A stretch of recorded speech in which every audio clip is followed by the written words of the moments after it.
Hi. Today we will see how to implement an anchored Vwap in the TradingView Pine script. Anchored Vwap is a trading indicator that provides the average price of a stock from a specific starting point. Unlike the traditional Vwap, which resets daily and provides the average price of a stock within a single trading day, the anchored Vwap provides a more flexible view by allowing traders to set an anchor point from which the calculation begins.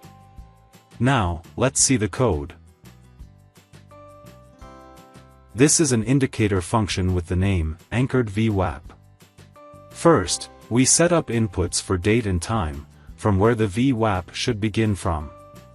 Here we set year, month, day, hour, and minute inputs.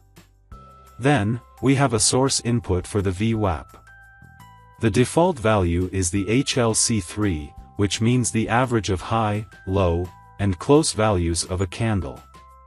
Then, we check if the anchor day, or the day from which the Vwap should begin, has been found or not. Then we have a function that calculates the anchored Vwap. Here we find two values. One is the combination of price and volume. And another one is just volume. We find the initial starting values at the anchor point. And from there onwards we find new values and add them to the previous values.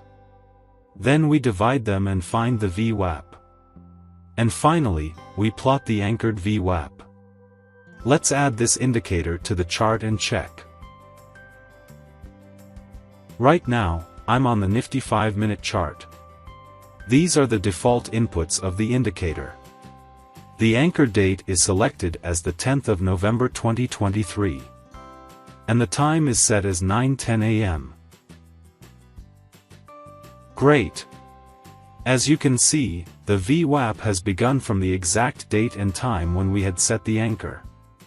Now let's change the anchor and check again. Now I'm on the daily chart, and the date is selected as the 10th of June 2023. Since we are on the daily time frame, the hour and minute inputs do not matter here. As you can see, the Vwap has begun from the exact date when we have set the anchor. Let's see another example. Now, I'm on the hourly time frame. And the anchor is set for the 10th of October 2023. And the time is set at 9:10 a.m. Here you can see that the Vwap has begun from the exact date and time when we have set the anchor. So that's it. That's how you can implement an anchored Vwap in the TradingView Pine script. Thank you.